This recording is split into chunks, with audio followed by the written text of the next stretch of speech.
Bonjour et bienvenue dans cette nouvelle analyse d'une chanson de BTS. On continue de s'intéresser aux chansons issues du premier single album du groupe, qui marque leur début, sorti le 13 juin 2013, Too Cool for School. Et aujourd'hui, on va s'intéresser à la chanson I Like It, qui a notamment été écrite par RM, Suga et J-Hope, accompagné par Slow Rabbit, leur producteur et parolier de longue date, qui a d'ailleurs produit la chanson. I Like It est particulièrement intéressante dans la discographie de BTS parce que, certes, elle reprend la thématique de la relation amoureuse, mais elle va aborder l'omniprésence des réseaux sociaux dans les relations vécues par les jeunes sud-coréens. La chanson commence avec les paroles suivantes. Je veux être aimé, je ne veux pas être un idiot, je veux être cool, je veux être aimé, le même amour avec toi, chérie, je le veux. Dès ce premier passage, la personne qui exprime ici directement son désir d'être aimé et s'adresse à quelqu'un en particulier. On le voit avec la phrase « le même amour avec toi ». L'individu qui s'exprime se présente ici comme un laissé-pour-compte,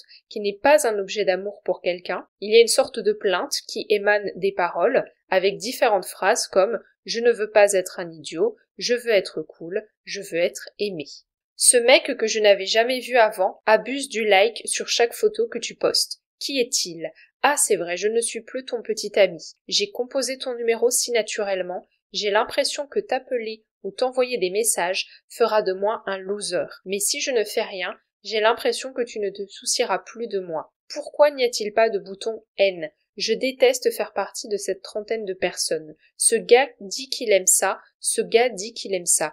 Ils disent « rencontrons-nous ». Ils demandent « pourquoi es-tu si jolie ?» J'emmerde tous ces stupides bâtards. Tu n'es même plus mienne désormais, mais pourquoi ai-je l'impression que tu m'as été enlevée ? Dès le deuxième passage, à partir de la toute première phrase, on a l'expression de sa jalousie qui arrive, suivie ensuite d'une explication, celle de la rupture, avec la personne à qui il s'adresse depuis le début de la chanson. On comprend donc les plaintes qu'il y avait dans les toutes premières paroles. Suite à la rupture, il n'est en effet pas parvenu à tourner la page. Il y a toujours cette envie de contacter l'autre qui est présente. On le voit avec des phrases comme « j'ai composé ton numéro si naturellement », mais vu sa situation d'ex, c'est quelque chose d'impossible. Le mot loser est d'ailleurs employé. J'ai l'impression que t'appeler ou t'envoyer des messages fera de moi un loser.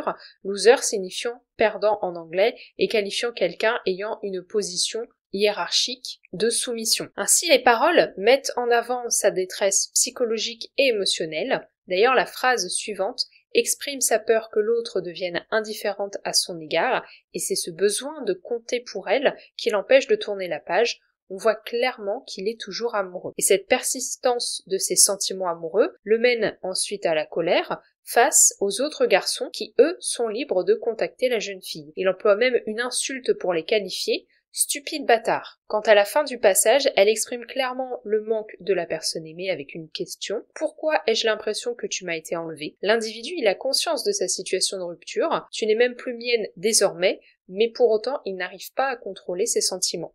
Le passage suivant va être dans la continuité de par les thématiques abordées. Ah ah, tu vas si bien sans moi. Je suis jaloux. Alors ne fais pas trop la fête. J'avale les malédictions qui me montent à la gorge. Je clique sur like. Encore aujourd'hui, merde, tu es encore plus belle après être devenue une étrangère pour moi, jolie femme. Oh, comme tu es si méchante, tu es toujours aussi belle, jolie femme. Oh, jolie femme. On retrouve les thématiques de la jalousie, de la colère provoquée par la situation, notamment avec la phrase « j'avale les malédictions qui me montaient à la gorge », et on voit toujours cette impossibilité qu'a l'individu à se détacher de la personne avec qui il a été en couple.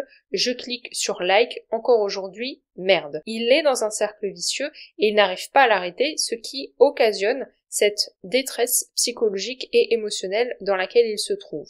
Je ne veux pas être un idiot, je veux être cool, je veux être aimé, le même amour avec toi, je sais que c'est fini, je ne veux pas être un idiot, je veux être cool, je veux être aimé, le même amour avec toi, chérie, je le veux. Ici, on retrouve le premier passage de la chanson, puisqu'il s'agit d'une répétition de celui-ci. Toutefois, il est à noter qu'il y a une phrase en plus, je sais que c'est fini. Et cette phrase, elle vient souligner à quel point l'individu est tiraillé entre une part sa tête, qui a conscience de la rupture et de son statut d'ex, et d'autre part son cœur, qui lui éprouve toujours des sentiments amoureux. Donc comme je le disais un petit peu plus tôt dans l'analyse, il est dans un cercle vicieux mais également dans un tiraillement entre sa raison et ses sentiments. Ton visage que je vois grâce au like d'un ami est bien meilleur. Le tag dans la photo de toi et de ton nouveau petit ami me fait revenir en arrière dans mes souvenirs. Dans ce monde, tout le monde s'est déjà arrêté. Mais pourquoi est-ce que je m'accroche à cette époque? Ah, est-ce que tu penseras à moi un jour? Le feras-tu? Ici, l'individu est confronté à la réalité, puisque son ex a un nouveau petit ami. Cela fait remonter les souvenirs de l'époque où ils étaient encore en couple,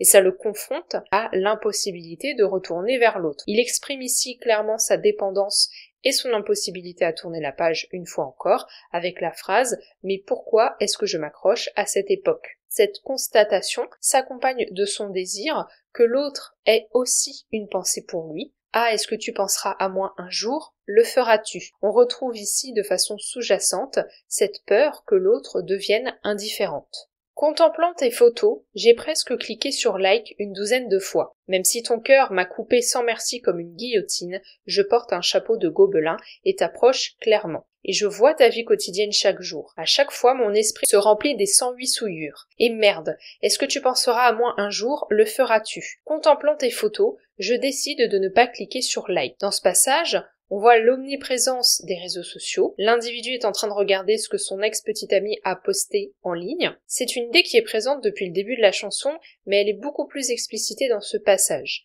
En effet, on a la phrase « et je vois ta vie quotidienne chaque jour ». Cela met en avant à quel point on partage sa vie sur Internet, et on comprend ici que c'est ce qui rend d'autant plus dur le détachement de l'individu vis-à-vis de son ex, parce qu'il a accès sans arrêt à ce qu'elle fait dans la journée, et donc il ne peut pas y avoir de coupure véritable, parce qu'ils sont quand même toujours connectés grâce aux réseaux sociaux. Mais on semble ici voir une petite évolution, ou en tout cas un indice qui indique que l'individu pourra évoluer à ce niveau-là, puisque il renonce à liker des photos, ce qui semble être un premier pas vers le détachement. On a également dans ce passage deux références, une à travers la phrase « Je porte un château de gobelin et t'approche secrètement ». Un chapeau de gobelin en coréen, c'est l'équivalent de la cape d'invisibilité.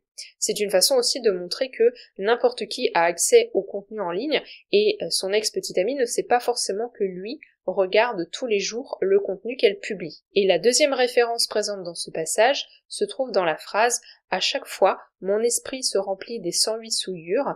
Les 108 souillures, c'est lié au bouddhisme et en Asie, c'est couramment utilisé pour désigner l'agonie, les troubles et les désirs de la vie. Donc encore une fois, ça sert à exprimer toute la douleur psychologique qu'il éprouve face à son ex-petit ami. Enfin, la chanson se termine sur un dernier passage. Je me demande comment tu vas ces jours-ci. Par curiosité, je regarde et il y a tellement de likes. Pourquoi ai-je pensé à toi qui vas si bien sans moi? Je me trouve pitoyable d'être venu sur ta page. Je vais aussi liker ton post et quitter ta page. Sans toi, je vis comme ça ces jours-ci. On retrouve à nouveau la mention du manque de l'autre à travers la première phrase du passage. Je me demande comment tu vas ces jours-ci. On retrouve également cette facilité d'accès aux réseaux sociaux qui ne l'aident pas à tourner la page et qui le maintiennent dans un sentiment d'infériorité, comme on le voit avec la phrase « Je me trouve pitoyable d'être venu sur ta page ». Quant aux dernières phrases de ce passage, elles mettent à nouveau en avant le cercle vicieux dans lequel il se trouve.